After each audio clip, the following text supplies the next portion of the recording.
کہ جب بچہ پیدا ہوتا ہے نا جی، پیدا ہونے کے ساتھ ہی اس کی تربیت کا کام شروع ہو جاتا ہے. اور بہت سے سائنسدان تو یہ کہتے ہیں کہ اس کی تربیت کا کام جو ہے وہ ماں کے پیٹ سے ہی شروع ہو جاتا ہے.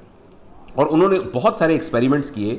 ان ایکسپیریمنٹس میں سے ایک ایکسپیریمنٹ یہ تھا کہ انہوں نے ماں کے پیٹ کے اوپر 2 یعنی ہیڈ فون لگائے اور باہر انہوں نے کسی موسیقی کے آلات کو مسلسل بجانا شروع کیا. یعنی جب ماں جو 3 مہینے کی پریگننٹ تھی، جب وہ بچہ پیدا ہوا تو فرض کریں وہ گٹار بجانے کا وہ ہنر تھا، تو باقی لوگوں کی نسبت اس بچے نے جب وہ 1.25 سال کا تھا گٹار بجانا سیکھ لیا، جبکہ یہ بالکل ناممکن تھا کیونکہ اس بچے کو کنٹینیوس جو ہے وہ. اسی طریقے سے ہمارے ایک دوست کسی نے بتایا کہ انہوں نے یہ تجربہ امریکہ میں کیا کہ انہوں نے اپنی اہلیہ، یہ مجھے خود ڈائریکٹ دوست نے بتایا کہ اپنی اہلیہ کو انہوں نے جب وہ پریگننٹ تھیں تو مسلسل قرآن کے وہ ہیڈ فون لگانے گئے اور ان کا بچے نے 3 سال کی عمر میں حفظ کر لیا. تو یہ انہوں نے کہا کہ یہ میرے ساتھ خود ہوا ہے یہ واقعہ، کہ میں اس بات کا شاہد ہوں. تو یعنی کہنے کا مطلب یہ ہے کہ ابھی بچہ اس دنیا میں آنکھ بھی نہیں کھولتا تو اس کی تربیت کا نظام شروع ہو جاتا ہے. اور دوسری بڑی اہم بات میں عرض کرنا چاہتا ہوں کہ انسانوں اور انسان کے علاوہ جتنے اور ذی روح ہیں ان میں اور انسانوں میں بنیادی فرق یہ ہے کہ تمام ذی روح سب کچھ سیکھ کر اس دنیا میں پیدا ہوتے ہیں. یعنی ان کا جو پوٹینشیل ہے، وہ جو انہوں نے بننا ہے وہ ڈٹرمنڈ ہوتا ہے آلریڈی. گھوڑا جو ہے وہ کتنے عرصے کے بعد وہ ریپروڈکشن کی فیز میں جائے گا، کب وہ مرے گا، یہ سارا کا سارا ڈٹرمن ہے. کتنا تیز بھاگ سکے گا، اس کے مسل کتنے مضبوط ہوں گے، یہ ڈٹرمنڈ ہے.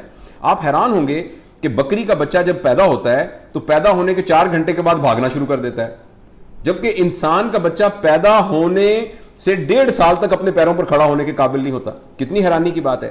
یہ اس لیے کہ جانور نے جو کچھ بننا ہے وہ آلریڈی ڈٹرمنڈ ہے، لیکن انسان کے بچے نے جو کچھ بھی بننا ہے وہ سارا کا سارا اس کی تربیت سے جڑا ہوا ہے.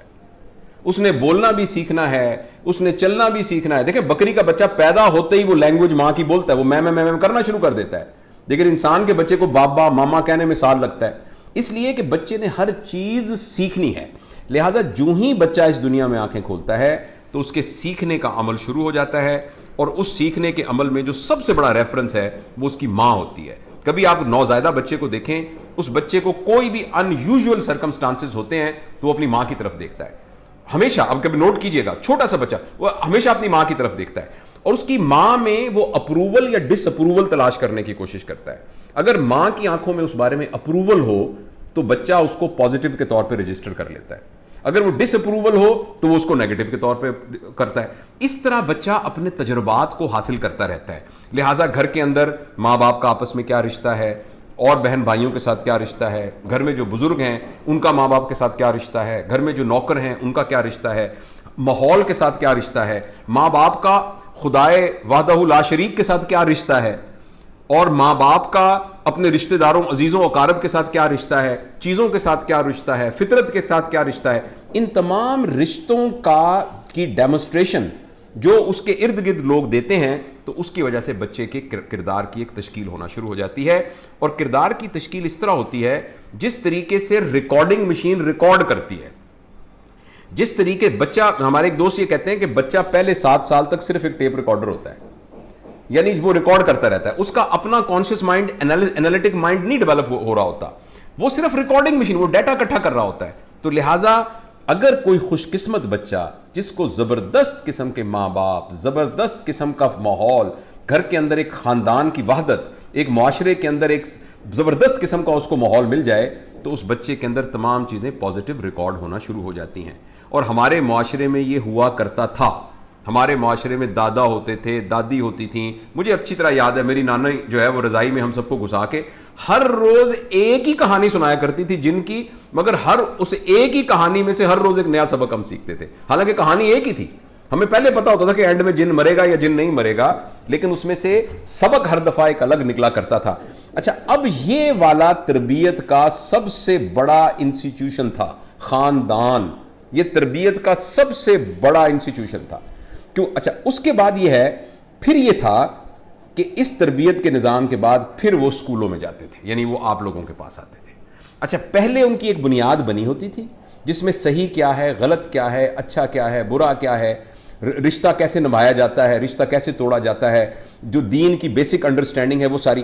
اس کے بعد وہ اساتذہ کے پاس آتے تھے اور اساتذہ پھر آگے ان کو ٹیک اوور کرتے تھے.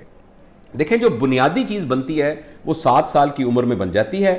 اس کے بعد پھر ایک پالشنگ کا سسٹم ہے جو کہ اساتذہ کرتے تھے, اور اساتذہ کے لیے پالشنگ کے اس کردار سازی کے لیے جو سب سے زبردست ٹول تھا, اس ٹول کا نام تھا رول ماڈل.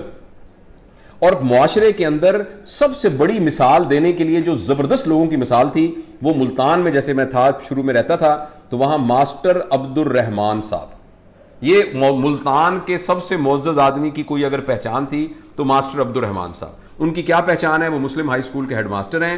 وہ سائیکل پر جاتے ہیں, انہوں نے سفید شلوار قمیض پہنی ہوتی ہے, سر پہ ان کے کلا ہوتا ہے, اور وہ صبح صبح آ کے تمام کلاس میں ہو رہے ہوتے ہیں, ہاسٹل کے بچوں کو نماز کے لیے اٹھا رہے ہوتے ہیں, اور چوری چوری خاموشی سے جس کے پاس کھانے کو نہیں ہوتا اس کے گھر میں کھانا پہنچا رہے ہوتے ہیں.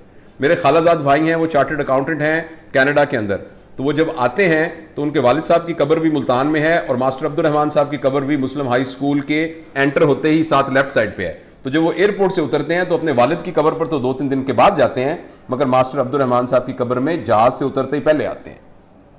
تو یہ ہمارے اساتذہ تھے, اور اس طرح کی ایک نہیں بے شمار مثالیں موجود تھیں, رول ماڈل تھے. اچھا, ان رول ماڈلنگ سب سے زبردست ٹول ہے کردار سازی کی. کردار سازی کے لیے جتنے بھی آپ ایکسرسائزز بتائیں, ٹیکنیکس بتائیں, لوگوں کو کہانیاں سنائیں, لوگ کہیں اینیمیشن کے ذریعے ہم ان کو پڑھائیں گے, ان کو ہم قصے سنائیں گے, ہم ان کو اس طرح کے ماحول میں لے کے جائیں گے, مگر ان سب سے زیادہ جو پاورفل ٹول کردار سازی کا ہے وہ رول ماڈلنگ ہے. لوگوں کو نظر آ رہا ہو کہ سچا آدمی کون ہوتا ہے, لوگوں کو مجسم نظر, اور یہی نبی پاک صلی اللہ علیہ وسلم کی تربیت کا مرکزی پوائنٹ تھا کہ نبی کریم صلی اللہ علیہ وسلم کی اپنی زندگی ایک نمونہ تھی. پھر نبی کریم صلی اللہ علیہ وسلم کی تربیت یافتہ جہاں جاتے تھے وہ جا کے کوئی لمبی تقریریں تھوڑی کرتے تھے.